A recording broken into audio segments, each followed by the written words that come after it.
Hello. Hello, everybody. Oma here. I am going to read you a book tonight, whatever, that was a favorite when my big kids were little, and they're now in their 30s and 20s, so it's been a little while since they were little. It's called All the Places to Love by Patricia MacLachlan. Pictures by Mike Wimmer. And it's a really beautiful, beautiful book. I hope you enjoy it.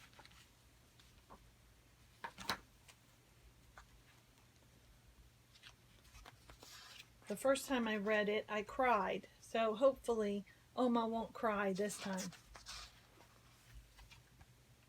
On the day I was born, my grandmother wrapped me in a blanket made from the wool of her sheep.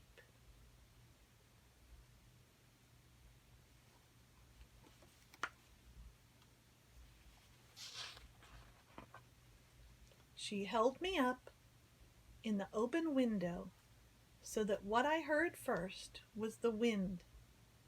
What I saw first were all the places to love. The valley, the river falling down over rocks, the hilltop where the blueberries grew.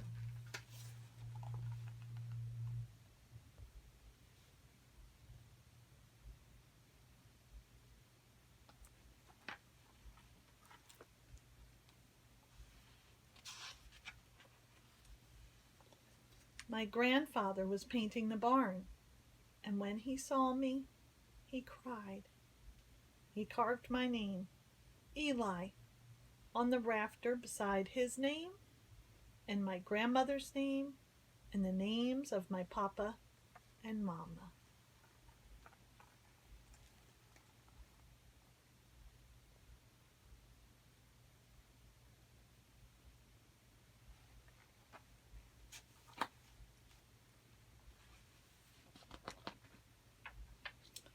Mama carried me on her shoulders before I could walk, through the meadows and hay fields.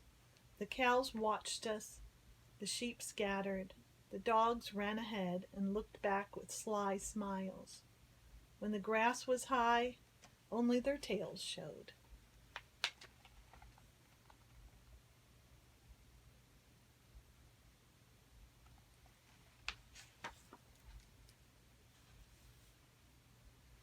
When I was older, Papa and I plowed the fields. Where else is the soil so sweet? He said. Once Papa and I lay down in the field holding hands, and the birds surrounded us. Raucous black crackles, redwings, crows in the dirt that swaggered like pirates. We left. Papa put a handful of dirt in his pocket. I did too.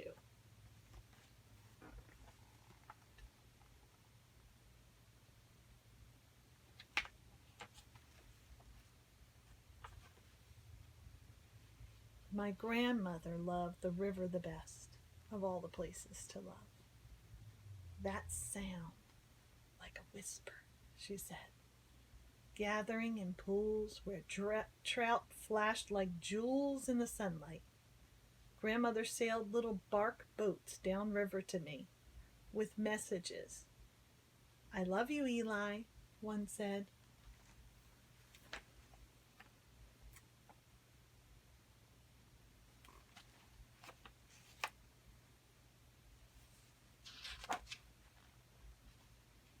We jumped from rock to rock, across to the river to where the woods began, where bunchberry grew under the pine needle path and trillium bloomed. Under the beech tree was soft, rounded bed where a deer had slept. The bed was still warm when I touched it.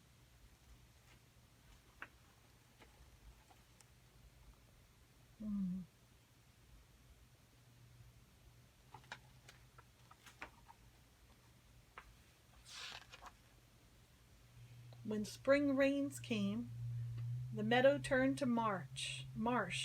Cattails stood like guards, and killdeers called.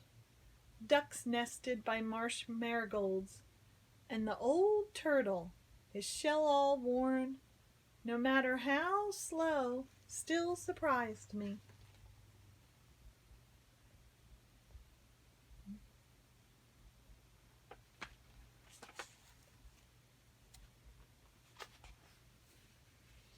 Sometimes we climbed to the place that Mama loved best, with our blueberry buckets and a chair for grandmother, to the blueberry barren where no trees grew, the sky an arm's length away, where marsh hawks skimmed over the land, and bears came to eat fruit, and wild turkeys left footprints for us to find, like messages. Where else, said Mama, can I see the sun rise on one side and set on the other?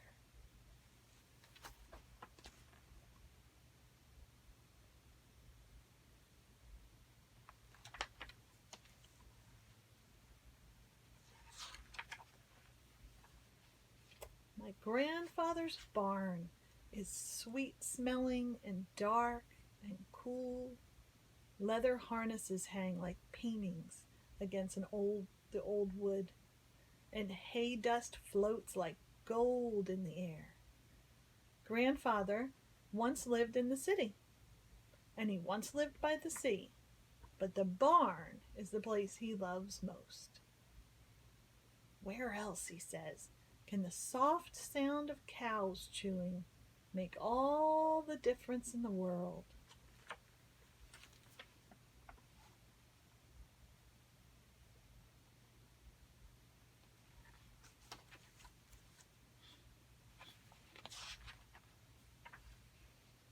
Today we wait.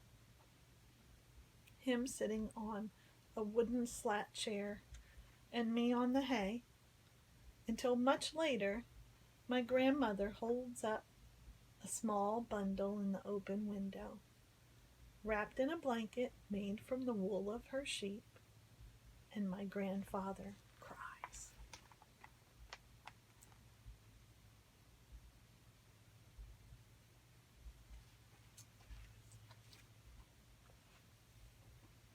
Together we carve the name Sylvie in the rafter, beside the names of grandfather and grandmother, and Mama and Papa, and me. My sister is born.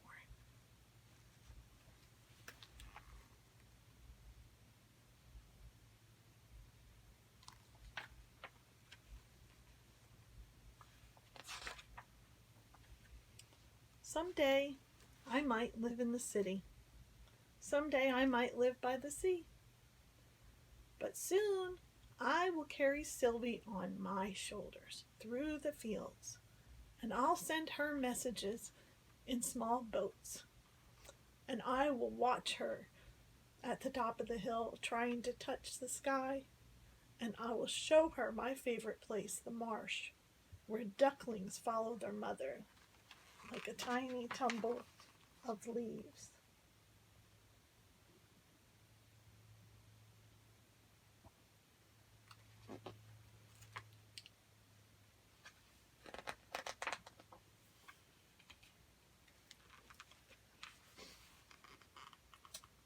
There's a beautiful picture of him with his little sister.